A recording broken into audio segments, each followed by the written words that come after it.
হ্যাঁ, আমি বিয়ে করেছি আমি জানি না, এবং কোন ব্যবসায়ী সেটা তো আরও চিনি না। আমি তো এটাই বলছি, যেহেতু আমি চিত্রনায়িকা, আমার এগেনস্টে উল্টাপাল্টা নিউজটা দেয়া এবং মানুষের জন্য এটা এন্টারটেইনিং একটা বিষয়। তো এই জিনিসটাই তারা হাতিয়ার করেছে যে উনি হয়তোবা ওনার ইমেজের জন্য উল্টাপাল্টা নিউজ করে দিবে, উনি সামনে আসবেন না। মূল যে ফ্যাক্ট সেটা নিয়ে আমি সামনে কথা বলবো না। যারা সন্ত্রাস করেছে ওইখানে, যারা ওই সিসিটিভি ফুটেজ আছে সব আছে, ওইটার জন্য, ওইটা ধামাচাপা দেওয়ার জন্য, যেহেতু যখনই কেউ শুনবে চিত্রনায়িকা সবাই ভাববে একটা সেন্সিটিভ ইস্যু। সো আমি যেহেতু সবসময় আসলে অনেস্টলি চলার চেষ্টা করেছি এবং কোনো বিবাদে বা কোনো কিছুতে যাওয়ার, যেহেতু আমি এমন একটা ফ্যামিলি ব্যাকগ্রাউন্ড বিলং করি, আসলে ওনারা এটাতে ইউজ টু না যে ভাইরাল হবো, এবং ভাইরাল আমি কখনোই হতে চাই না কোনো বিষয় নিয়ে। আমি শুধু আমার ফিল্মে কাজ, ভালো ভালো কাজ করে দর্শকের মনে এবং আপনাদের সঙ্গে থাকতে চেয়েছি।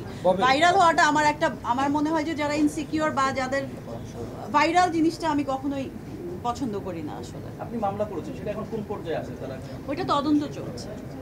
তবে আপনার কাছে আমার প্রশ্ন হচ্ছে যে এত কিছুর মাঝেও আপনার বিয়ের একটা খবর গতকালকে কিছু গণমাধ্যমে এসেছে, সেই বিষয়টি একটু ক্লিয়ার করেন যে একজন ব্যবসায়ীকে বিয়ে করেছেন, এই বিষয়টি কি আসলে বিষয়টি? হ্যাঁ, আমি বিয়ে করেছি আমি জানি না, এবং কোন ব্যবসায়ী সেটা তো আরও চিনি না। আমি তো এটাই বলছি, যেহেতু আমি চিত্রনায়িকা, আমার এগেনস্টে উল্টাপাল্টা নিউজটা দেয়া এবং মানুষের জন্য এটা এন্টারটেইনিং একটা বিষয়। তো এই জিনিসটাই তারা হাতিয়ার করেছে যে উনি হয়তোবা ওনার ইমেজের জন্য উল্টাপাল্টা নিউজ করে দিবে, উনি সামনে আসবেন না। মূল যে ফ্যাক্ট সেটা নিয়ে আমি সামনে কথা বলবো না। এবং ওনারা কিন্তু বারবারই বলেছে আমরা অমুক দিন বসছি সলভ করে দিচ্ছি, প্রবলেমটা সলভ করে দিচ্ছি, একে ফোন দিচ্ছি, ওকে ফোন দিচ্ছি, এবং অনেক ফোন আসছে আমার কাছে। তো আমি বলছি, আমি তো এভাবে গোপনে বারবার বসে আপনাদের আজকে এই ডিসিশন দিচ্ছেন, কালকে আরেকটা ডিসিশন দিচ্ছেন, আমার যত দিন যাচ্ছে আমার লস হচ্ছে, আমার স্টাফদেরকে বেতন দিতে হচ্ছে, আমার বিলগুলো দিতে হচ্ছে, তাহলে আমি এটা নিয়ে আসলে কতদিন কন্টিনিউ করব? তখনই আমি, আর ওই যে মারামারি ওরা যে মারলো আমার একজন অপারেশন পার্টনারকে এবং আমার ম্যানেজারকে যে থ্রেট দিল, তারপরে আমি আসলে থানার শরণাপন্ন হই। আচ্ছা আপু, আপনি মামলা করছেন, যেটা বলছেন আপনার বিরুদ্ধে পাল্টা মামলা করা হয়েছে, চুরির অপরাধ হয়েছে, হত্যা মামলা। এই বিষয়ে আসলে আপনি কি বলছেন? আমি তো পুরোটা বলে দিচ্ছি, এর থেকে ফেক ফলস নিউজ কিছু হতে পারে না। আমার রেস্টুরেন্ট ভাঙচুর করেছে, আমার লোককে মেরেছে, এবং উনি হসপিটালাইজড ছিলেন 2-3 দিন। ওনার মাথায় ব্যথা পেয়েছে, চোখে ব্যথা পেয়েছে, ওনার সিটি স্ক্যান করতে হয়েছে, ওনার মানে ডিফিকাল্ট একটা টাইম পার করেছি আসলে আমি সব দিক থেকেই। এবং মামলা আমার লাইফে এখন পর্যন্ত আমি কখনো কারণ আমি মামলাও করিনি, কখনো মামলা খাইনি। This is the first time. জিডিও হয় না আমার নামে কখনো। সন্ত্রাসী বাহিনী আসলে কার? এটা তো এখন ওপেন সিক্রেট। আসলে এখন যেহেতু জানলাম ওনাদের, যাদেরকে বলছে যে আমাদের ছেলে গিয়াসউদ্দিন আল মামুন এবং তার স্ত্রী শাহিনা ইয়াসমিন। মানে আপনি কি শিওর যে আসলে গিয়াসউদ্দিন আল মামুনের মানে কি শিওর হলাম? কারণ হচ্ছে আমাদের যে 6th ফ্লোর, ওইটার উপরে ছোট্ট ওপরে 7th ফ্লোর আরেকটা আছে, ওইখানে ওই ছেলেপেলেগুলো কয়েকদিন ডেকে নিয়ে আমাদের লাইন অফ করে দিয়েছে। এবং ওয়ান গ্রুপের যে হারুন, সে অনেক থ্রেট দিচ্ছিল যে আমাদের মা, ওরা সবাই মা বলে ডাকে, আমাদের মা যেটা বলবে সেটাই হবে, সেটাই হাদিস, আর কোনো কিছু কোনো বিষয় না। আমরা তো বিনোদনে কাজ করি, তো আমরা বিনোদনের একটি প্রসঙ্গে জিজ্ঞেস করতে আচ্ছা, যেহেতু আপনাকে পেয়েছি এক একটা পার্টনারি, এটা নিয়ে কি আমরা ক্লিয়ার আছি? আসলে পরিচালকের সাথে আপনার দ্বন্দ্বটা কি নিয়ে? পরিচালক নিয়ে যে একটা দ্বন্দ্ব খবর আমরা জেনেছি। আপনার সোজা কথা, আসলে ওই দিন আপনার সিনেমার নির্মাতা ময়ূরাক্ষী যিনি রয়েছেন রাশিদ পলাশ, তার সাথে আসলে কি ঘটেছিল? আমরা শুনেছি যে আপনি তাকে বেদম প্রহার করেছেন, আপনি তাকে খুব মেরেছেন। আসলে এই মারার ব্যাপারটি কেমন ছিল? আসলেও মেরেছিলেন কিনা, কোথায় হয়েছে? আমরা আসলে এটার জন্যই এসেছি, আপনি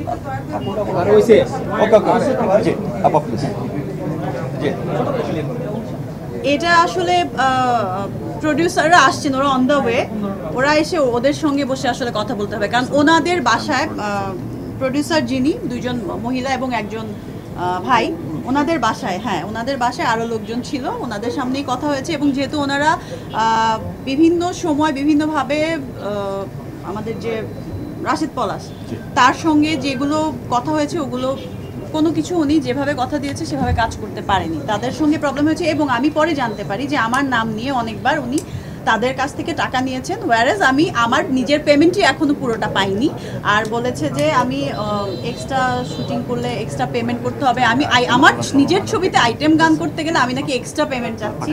যেহেতু ওনারা নতুন প্রডিউসার, আমাকে দেখে ইনভেস্ট করেছেন, ভাবি আসলে আমাকে মানে ভাবির সাথে আমার অনেক ক্লোজ রিলেশন। তো ভাবি বললো যে আমরা আমেরিকা থাকি বাট অনেক পছন্দ করি, অনেক ভালো লাগে, অনেক শিক্ষিত স্মার্ট নায়িকা, বাট এই পলাশের সঙ্গে এগুলো শুনে আমরা আসলে খুব আহত। পরে তোমার সঙ্গে কথা বলে এবং এখানে যে আজ ইন্টারন্যাশনালের যে সিইও আয়েশা সিদ্দিকী এবং শাহাদাত হোসেন লিটন ভাই, ওনাদের সঙ্গে টাকা পয়সা নিয়ে পলাশের সঙ্গে অনেকবার যা আমার কথা বলে আসছে নিউজে, ওনাদের সঙ্গেই হয়েছে এইসব অনেক কিছু। এবং লাস্ট পর্যন্ত ডিস্ট্রিবিউশনের জন্য, প্রমোশনের জন্য যে টাকা পয়সা নিয়েছেন সেগুলোতেও ঝামেলা করেছে, শ্যুট ঠিক মতো করেননি আসলে। এবং ওনাদেরকে টেকনিশিয়ানের তরফ থেকে এবং আর্টিস্ট যারা আছেন ওনারা ফোন করে করে বারবার বলছেন যে আমরা আপনাদের প্রোডাকশনে কাজ করেছি বাট টাকা পয়সা পাইনি। আপু গায়ে হাত তুলেছেন কিনা এই ব্যাপারটা একটু যদি এই ক্লিয়ার হচ্ছে করেন। বিষয়। গায়ে হাত তোলা ওখানে ক্যামেরা ওপেন করা ছিল, এটা কি আসলে কি পরিকল্পিত কিনা? নিয়মিতই ঘটে তার দাবি। আমার রাশিদ পলাশ অবশ্যই আমার বন্ধু না, সে আমার একটা ছবির ডিরেক্টর এবং আমার মনে হয় যে আমার একটু জেনে শুনে এই ছবিটা সাইন করা উচিত ছিল, যে সে আসলে কিভাবে আমাকে প্রডিউসারের সামনে প্রেজেন্ট করছে যে উনি এই ছবিটা করছে, উনিই পুরো দায়িত্বটা নিচ্ছে, এরকম কিন্তু কোনো বিষয় ছিল না। এবং আমি শুনতে পেরেছি পরে প্রডিউসারের যে প্রোডাকশন ম্যানেজার ছিল তাকে সে বাদ দিয়ে নিজের প্রোডাকশন ম্যানেজার রেখেছে। এটা নিয়েও তাদের মধ্যে দ্বন্দ্ব ছিল। যেহেতু তাদের মধ্যে অলরেডি দ্বন্দ্ব, এর মাঝখানে আসলে ওই ছবিটা সাইন করার পর আমি আরও 3টা ছবি শুটিং করেছি, এটা 2-2.5 বছরের ঘটনা। আর এর মাঝখানেই আমাকে নিয়ে আরও কী বলছে, একটা ছবির তো একদম সব কিছুর মধ্যে তো আমি লেগে থাকতে পারি না। আমার শুটিং হয়েছে, কথা হয়েছে যে হ্যাঁ পলাশ আমাকে বলেছে যে ওরা টাকা দিচ্ছে না, আসলে বড় আর্টিস্ট কীভাবে হ্যান্ডেল করতে হয় বা যে কোনো আর্টিস্ট, ওরা নতুন প্রডিউসার ভালো না। আবার ওদের পক্ষ থেকে এখন শুনছি পলাশ আসলে টোটালি আনপ্রফেশনাল ওয়েতে কাজ করেছে এবং আপনার নামে এবং আরও বিভিন্ন মানুষের নামে যারা এখানে আজ ইন্টারন্যাশনালে যারা দায়িত্বে আছেন, যেহেতু যে ইনভেস্টার উনি বাইরে থাকেন, দায়িত্বে আছেন, তাদের সঙ্গেও আসলে একটা ঝামেলা পাকিয়ে এই জিনিসটা এভাবে ক্রিয়েট করেছে। মারামারির ঘটনাটা বা আপু একটু মারামারির ঘটনাটা হলো ক্লিয়ার হয়নি। হ্যাঁ আমি ক্লিয়ার আর এখন ওখানে যে ক্যামেরা ওপেন করা ছিল, আসলে কি পরিকল্পিত কিনা? ভাই আগে মারার ব্যাপারটা ক্লিয়ার হয়নি। এটা নিয়ে আসলে আমার একটা প্রশ্ন করি ভাই, একটা পার্ট বাই পার্ট যাচ্ছে। প্রথম প্রশ্ন হলো গিয়ে যে আমরা এখন পর্যন্ত ক্লিয়ার না যে আপনি রাশিদ পলাশের গায়ে হাত দিয়েছিলেন কিনা, এই ঘটনা সত্য কিনা? সত্য কিনা? আর ওখানে হচ্ছে ক্যামেরা ওপেন করা ছিল, আসলে কি পরিকল্পিত কোনো ঘটনা ছিল একটি কিনা? গণমাধ্যম এমন দাবি করেছে যে তাদের কাছে ভিডিও আছে এটা। আচ্ছা আমি এবং সেই এরকম ভিডিওটা কোনো আপনি ভিডিও নিজে দেখি না দিয়েছেন। এবং কোনো কিছু এরকম আসলে পাই নাই আসলে, ঠিক আছে? আপনি গায়ে হাত দিয়েছিলেন? আমরা একটা ইনভাইটেশনে গিয়েছিলাম, সেটা হচ্ছে ভাবির বাসায়। তো ওইখানেই আসলে ওরা ওকে জেরা করছিল যে এরকম কেন হলো, ডিস্ট্রিবিউশনের জন্য তুমি দায়িত্ব নিলা, আমাদেরকে দিলা না, লিটন ভাই এত পুরনো মানুষ ফিল্মের, ওনাকেও তুমি অ্যাভয়েড করে গেলা, কেন এইসব করলা, সবকিছু এরকম কথা কাটাকাটির মাঝখানেই একটা বিষয় হয়েছে। আসলে এমন কিছু হয় নাই। তার মানে আপনি গায়ে হাত দিয়েছেন? আমি তো বলিনি এখনো, বলেছি আমি? না শুনতে যাচ্ছি প্লিজ ভাই, কথাটা শেষ করুক না, একটু কথাটা শেষ করুক, প্রসঙ্গটা ক্লিয়ার করুক প্লিজ, একটু অ্যানসারটা বলেন। আপনার মারামারির ক্লিয়ার করেন। এবং আমার ডেটস অনেক দিন ডেটস দিয়ে ওই ডেটগুলো ইউজ করেন নাই। সো এরকম আসলে অনেক কিছু বিষয়, আরও ওই যে সিইও আসতে, আজ ইন্টারন্যাশনাল সিইও আসবে, উনি আসলে আরো ডিটেল বলতে পারবে। আমার এই এতটুকুই জানা, এতটুকুই। কিন্তু আপনি গায়ে হাত তুলেছেন কিনা আপা, এটা ক্লিয়ার না। আমি পার্সোনালি আপসেট এটা নিয়ে যে ও ছবিতে একটা যে স্টোরিটা ছিল, সবাই দেখেছেন ইতিমধ্যে ছবিটা, হয়তোবা স্টোরি ছিল, স্টোরি এভাবে প্রেজেন্ট করে নাই, যে গল্পটা ছিল গল্পটা নষ্ট, আমাকে যে গল্প শুনিয়েছে সেই গল্প অনুযায়ী কাজ করে নাই। এটা কারণে কি আপনি মেরেছেন? এবং আপনি যদি কানের পাশে বারবার কথা বলেন, আমি কথা বারবার ভুলে যাচ্ছি আসলে আমি কি বলতে চাচ্ছি, আমি আসলে ভুলে যাচ্ছি। আপনাকে প্রশ্ন যেটা করা হচ্ছে, আপনি সেটা বারবার এড়িয়ে যাচ্ছেন। আপনি এড়িয়ে যাচ্ছেন আমাদের মনে হচ্ছে।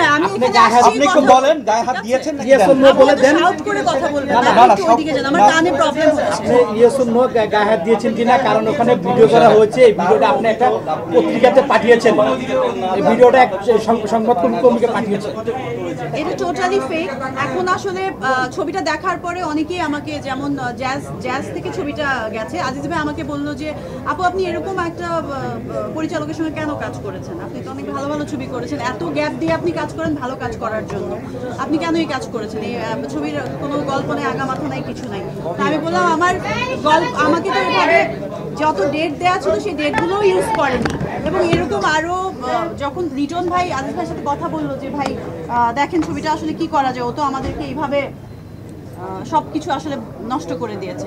আজিজ ভাই বললো যে ও এটা আপনাদের আগে আসলে দেখা উচিত ছিল, আসলে সবকিছু এইভাবে উল্টাপাল্টা সব ইয়ে করে ফেলেছে। তো আমার শুটিং ডেট নিয়েও শুটিং করেনি ঠিক মতো। তারপর আইটেম গান যেটা আমার করার কথা ছিল সেটাও আমি শুনেছি, আমি এটা প্রডিউসার পক্ষ থেকে শুনেছি নতুন যে মেয়েটাকে নিয়েছে তার থেকে টাকা নিয়ে গান আমরা আমরা আজকে এটা ওই সময় আসলে এটা এত হাস্যকর একটা কোশ্চেন, এটার কোনো মানে এটা গণমাধ্যমে উঠে আসছে, আমরা সত্যতার বিষয় আসলে আমি এটা সাদাত হোসেন লিটন ভাই বলবে, আয়েশা সিদ্দিকা বলবে, কারণ ওনারা সবাই সেখানে ছিলেন। অভিযোগটা তো আপনাকে নিয়ে, আপনি গায়ে হাত তুলেছেন। আমার উপর এটা এতগুলো কারণ ওখানে আপনি কেমন ভিডিও করেছেন, ভিডিওটা একটা গণমাধ্যম কর্মীকে পাঠিয়েছেন। আমি কেন ভিডিও করব? আচ্ছা আমি যদি আপনি কাউকে যে ভিডিওটা করিয়েছেন, আপনি একটা গণমাধ্যম কর্মীকে পাঠিয়েছেন। হ্যাঁ আচ্ছা প্রসঙ্গ ওইটাই যাই। ভাই আপনাকে তো প্রশ্ন করা হয় নাই, আপনাকে কেন একটু ধীরে আপু। আচ্ছা না, আমরা এখনো গণমাধ্যম কর্মীকে পাঠিয়েছি একটু মাসুম ভাই, আপু আমরা এখনো ক্লিয়ার না যে আপনি ওই সব ঘটনায় আপনি যেসব অভিযোগ তুললেন এই ঘটনার প্রেক্ষিতে আপনি রাশেদ পলাশকে আসলেও গায়ে হাত তুলেছেন কিনা, এটা আমাদের একটু জানার দরকার। একটু ভাইয়া তুলেছেন নাকি তুলেন? আপনার অভিযোগগুলো আমরা শুনেছি, বুঝেছি, কিন্তু আপনি গায়ে হাত তুলেছেন কিনা?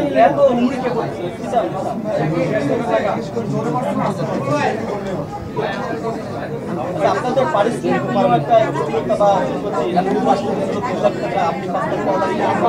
আমার ওখানে এগুলা স্কিপ করে যাওয়া আসলে জি আপা, আমি মূলত এমন একটা বিষয় নিয়ে আজকে প্রেস কনফারেন্সটা করেছি, খুব সেনসিটিভ একটা বিষয় নিয়ে, এবং আমি খুব ট্রমার মধ্যে দিয়ে যাচ্ছি গিয়াসউদ্দিন আল মামুন এবং ওনার স্ত্রীর বিষয়টা নিয়ে।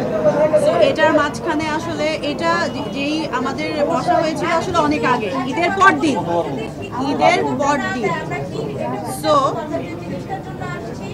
আপু আপনি একটু এক কথায় ক্লিয়ার করে দেন যে ঘটনাটা কি সত্য নাকি মিথ্যা? Yes or no, that's it. আর কিছু আমরা জানতে চাচ্ছি না। এটা লিটন ভাই বলবে, আয়েশা সিদ্দিকা বলবে, কারণ এটা কি ভিডিও কেউ ভিডিও দেখেছে বা এখানে কেউ উপস্থিত ছিল? আমরা অত কিছু জানতে চাচ্ছি না, আমরা জানতে চাচ্ছি যে আপনার বিরুদ্ধে যে অভিযোগ গায়ে হাত দিয়েছেন সেটা আসলে সত্য কিনা, আপনি দিয়েছেন কিনা।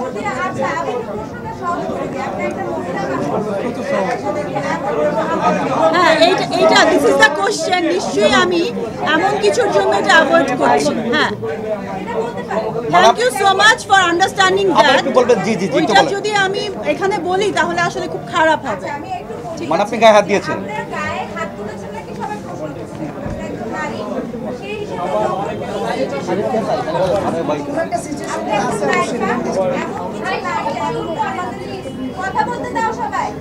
আর লাইন মতন কথা কও, কোশ্চেনই করো। কোশ্চেন তো হয়ে গেছে। আচ্ছা আপনি হাত তুলেছেন নাকি তুলেননি এটাই সবাই জানতে চাচ্ছে, সেটাই জানতে চাই আমরা। লিটন ভাইয়ের কাছে জানতে চাই না আমরা, যেহেতু ঘটনাটা আপনাকে ঘিরে এবং আপনার সাথে, এবং আপনি আমাদের চিত্রনায়িকা, আমাদের কিন্তু আপনার সাথে সম্পর্কটা আরো বেশি গভীর। এই জন্য আমরা আপনার থেকেই জানতে চাচ্ছি ঘটনাটা কি সত্য নাকি সত্য না।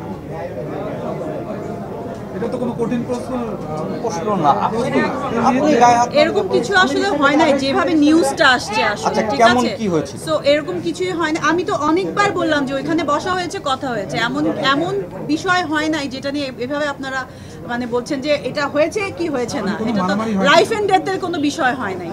ও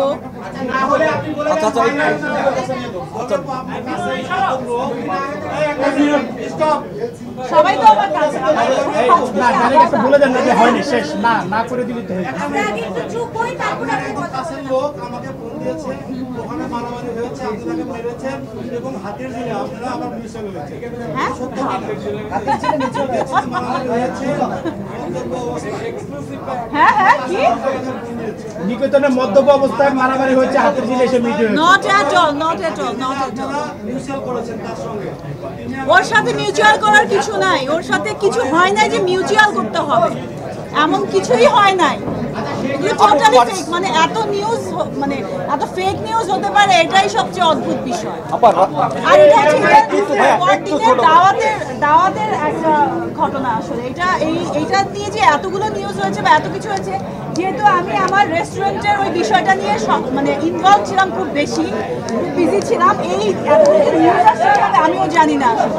আর যখন নিউজ আসছিল তখনকার ঘটনা না, এটা অনেক আগের ঘটনা। আচ্ছা আপু, একটু একটা বিষয় জানতে চাচ্ছি, আপনি আসলে পারিশ্রমিকের একটু আপু একটু ভাইয়া একটু পারিশ্রমিকের প্রসঙ্গ বলছিলেন, আমরা কি একটু জানতে পারি যে আপনারা আসলে ময়ূরাক্ষী সিনেমায় পারিশ্রমিক কত ছিল, কতটুকু দেয়নি, একটু জানতে পারি কিনা? এটা টোটালি রং। আমার সঙ্গে ডিল ছিল 8 লাখ টাকা, তারপরে ও বলছে যে প্রডিউসার টাকা দিচ্ছে না। পরে এখন জানতে পারলাম প্রডিউসার থেকে সে আসলে সব টাকা নিয়ে গেছে। তারপর সব মানে প্রোডাকশনের ম্যাক্সিমাম মানুষকে আসলে সে টাকা পয়সা দেয়নি, আর্টিস্টদেরকে দেয়নি, এরকম কিছু কিছু প্রডিউসারদের কাছে ফোন এসেছে। তো এটাই আমাকে, যেহেতু প্রডিউসার ওরকম কাউকে এখানে চিনেন না, একটু কম চিনেন, জানেন, তো বলছি এরকম কেন হচ্ছে। আমি বললাম যে আমি জানি না, আপনাদের প্রোডাকশন ম্যানেজারকে জিজ্ঞেস করেন। তখন বললো যে প্রোডাকশন ম্যানেজার আমাদের যাকে দিয়েছেন তাকে বাদ দিয়ে ও নিজের প্রোডাকশন ম্যানেজার দিয়েছে। সো এরকম ডিজাস্টার একটা সিচুয়েশনের মধ্যে আপু আপনি একটু আসেন, আমরা কথা বলছি, আমরা একটু কথা বলবো, মানে মেইন যে ফ্যাক্টটা সেটা একটু বের করতে চাচ্ছি। এই বিষয়টা খুবই সিম্পল। এখন ক্লিয়ার না যে আসলে আপনার যে পারিশ্রমিকের চুক্তি সেটা আসলে কততে হয়েছে, 8 লাখ, 5 লাখ না 3 লাখ? 8 লাখ হয়েছে, উনি এখনো পুরো টাকা দেয়নি। 8 লাখের হয়েছে, কিন্তু প্রডিউসার যারা ওরা ওকে সব টাকা দিয়ে দিয়েছে, শুধু আমার না বাকিদের।